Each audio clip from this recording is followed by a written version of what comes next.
Hi, fantasy fiction fans, and welcome to Myth and Magic, a fantasy writer's kit bag. I'm fantasy writer Neil Mack, the author of Moondog and the Reed Leopard, and I want to share my love of folklore, local history and nature mythology with writers and creatives like you on my regular podcasts. It's designed with fellow indie publishers and writers in mind, but all fans of fantasy fiction are very welcome to join in. In my fantasy writer's kit bag, writers, artists and creatives will find lots of ideas and discussion about things such as potions, dark arts, fabulous creatures, folktale studies, nature lore, and the interesting history behind the myth and magic that underpins our understanding of the fictional universe.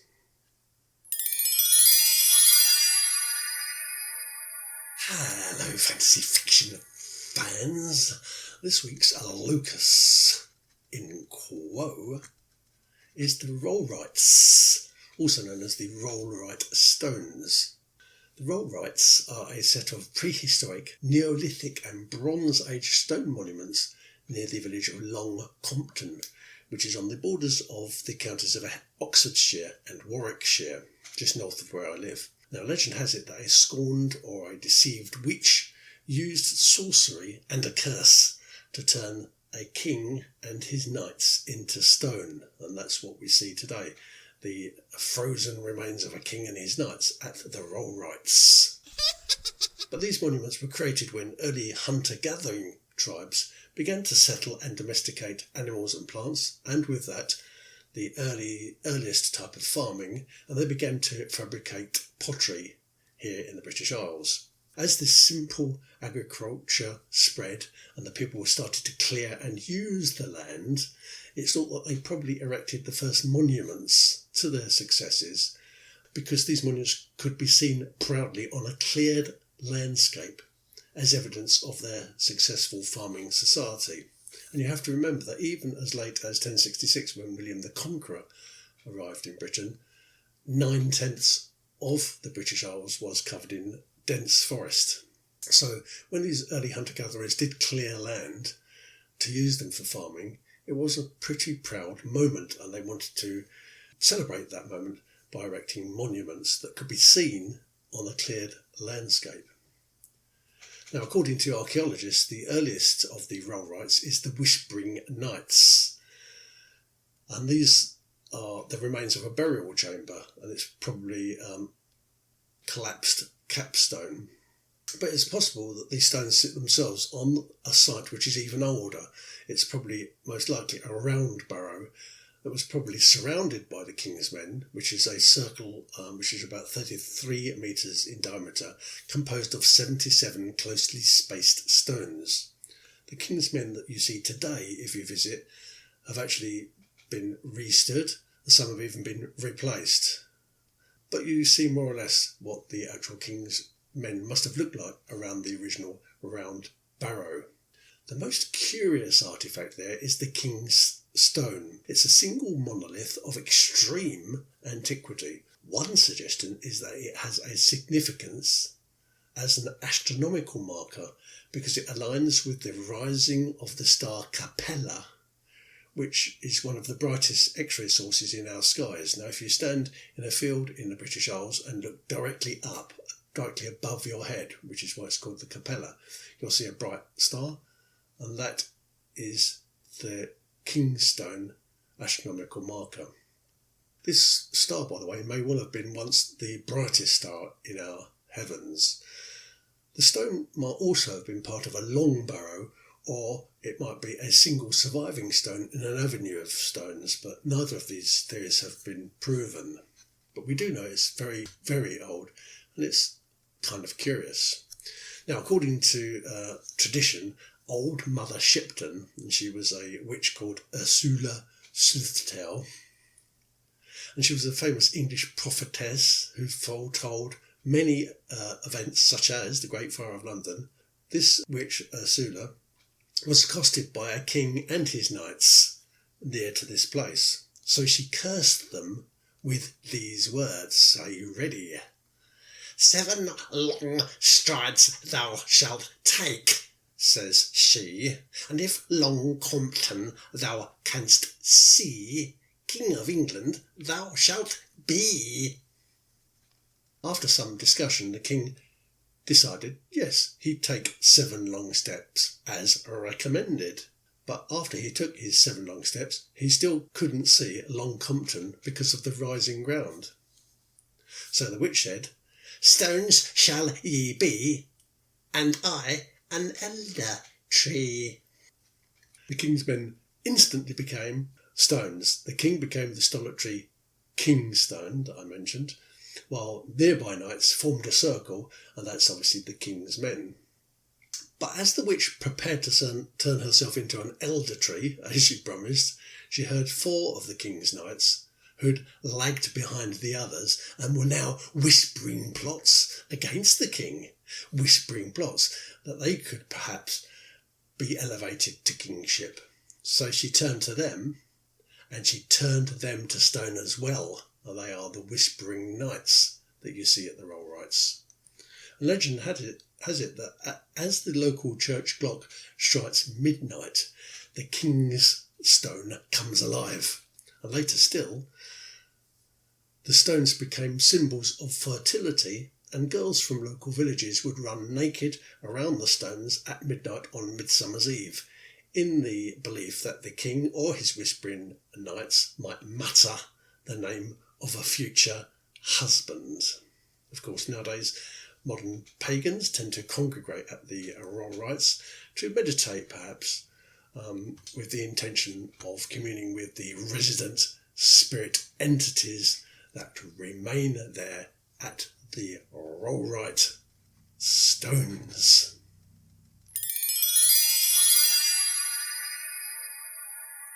What is aesthesis? Aesthesis, A-E-S-T-H-E-S-I-S. Well, the American author Jessica Page Morrell once said, and I paraphrase this, so I do apologise to Jessica, "Fiction is brought to life by translating the senses on the page, producing stories that are rooted in the physical world, and creating a tapestry which is a galaxy of interlocking sensory ingredients." So I want to ask you, if you're a fantasy fiction writer, are you using unique sensory ingredients in your fantasy fiction?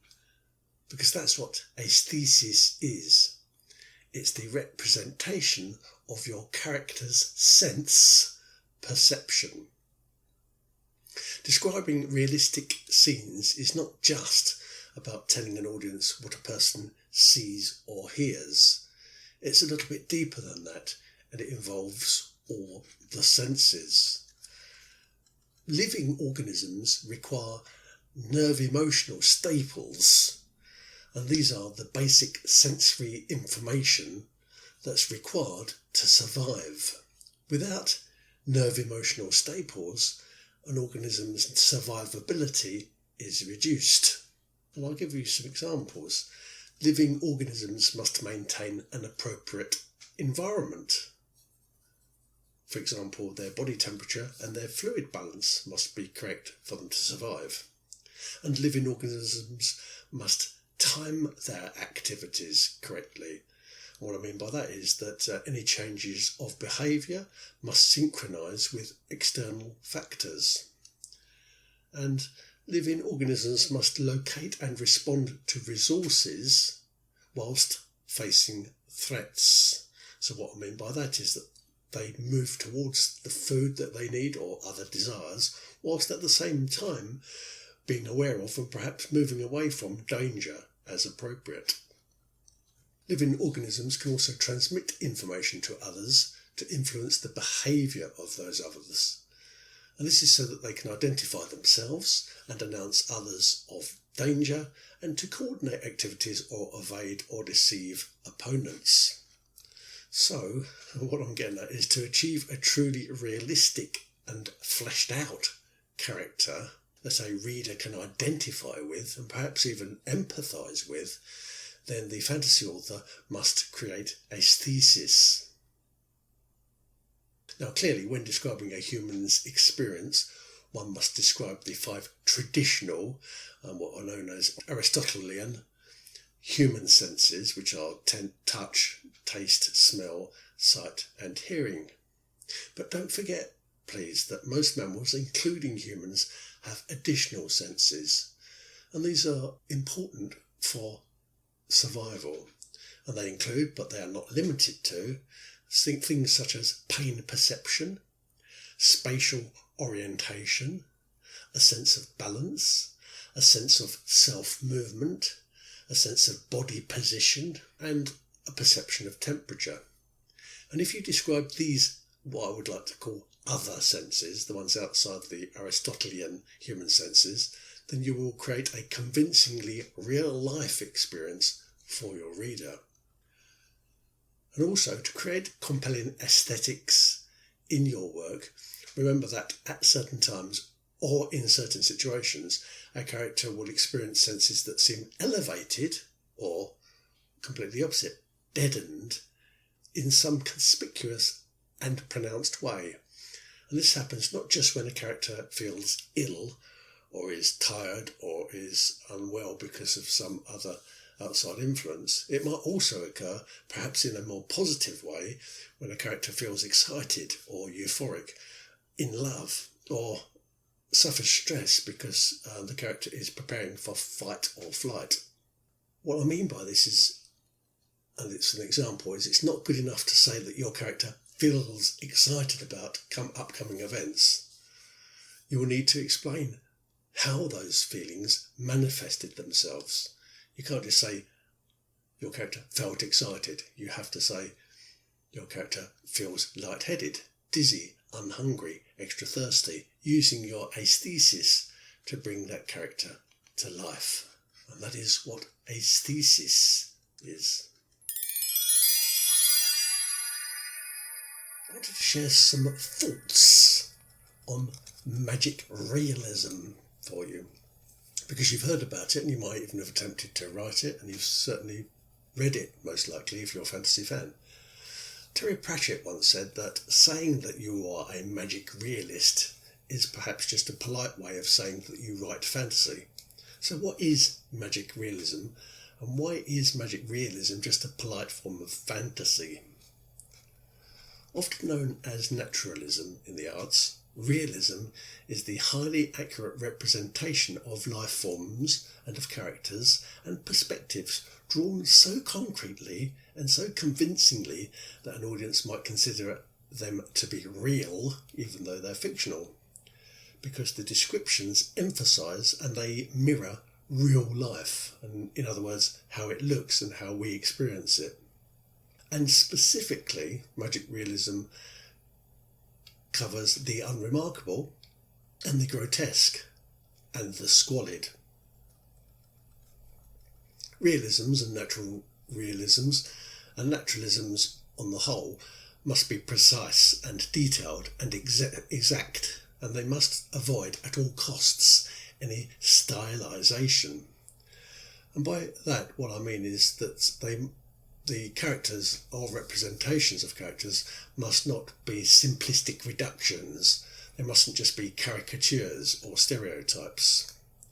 So, for example, the Toy Story characters in the Toy Story films, they look and they act realistically, even though we know that they are cartoons. And add to that the Simpsons characters. Now, the Simpsons characters in the Simpsons TV show, they definitely look cartoonish, but they act and react in highly natural ways to a world that we totally understand. We get it. And this is realism and it's naturalism. Now, if you compare the Toy Story and the Simpsons cartoons to the Powerpuff Girls, or Tom and Jerry, or if you're older, the Wacky Races, that's the difference between simplistic reduction, turning a character into a caricature, and naturalism. In fantasy realism, you'll be expected to develop stories from accurate depictions of everyday life and to describe them, always in the greatest of detail, And these are the most common activities of your characters, by the way. You're asked to describe them as part of the reading experience. So your stories will focus on banal or even boring existences to create plots that start in everyday run-of-the-mill settings that your writers find very familiar, and that they do not offer romantic idealisations and fussy dramatisations.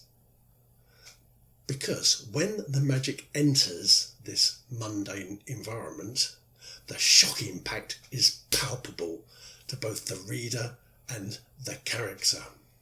That's the reason for it. And when the magic enters into this mundane environment, it's often miraculous healing or spiritual energies or clairvoyance or some other psychic ability, for example, thought transfer. Another advantage of this approach to writing is that alluding to the existence of fantasy elements within an utilitarian environment also allows you, as the author, to explore how the supernatural might yield and might bend and perhaps even might conform to the recognisable natural human world. This approach also excuses the author, of course, from having to create a complete new fantasy world or an alternative universe or an extra dimension for their stories, because when the supernatural is presented in magic realism, it always looks as if it comes from this world that we live in now, although of course that's actually an illusion because it's not. It's a fictional world just like any other fictional world, but it's so well penned that it feels genuine to us, to the reader. So it becomes legitimate and it becomes explainable and it becomes highly relatable to the readership. Franz Kafka's novel Metamorphosis is probably the perfect literary example of magic realism. Stephen King's The Green Mile is another good example. When John Coffey begins to demonstrate his supernatural powers, they are hardly recognised, and he's hardly recognised as a miracle worker, and his wonders remain unremarkable because the magic feels and seems so mundane. Perhaps a less perfect example, because it combines realism with fantasy in a less subtle and a less delicate way, is Del Toro's wonderful film Pan's Labyrinth. And this story introduces brazen fantasy as a means of escape for the main character and the viewer, so they can escape from the foulness of totalitarianism and the terror of an approaching war. Now, if you've tried or you're currently working on some magic realism, let me know how you're getting on by tweeting me at Neilmach, Neilmach, all one word. Good luck with magic realism.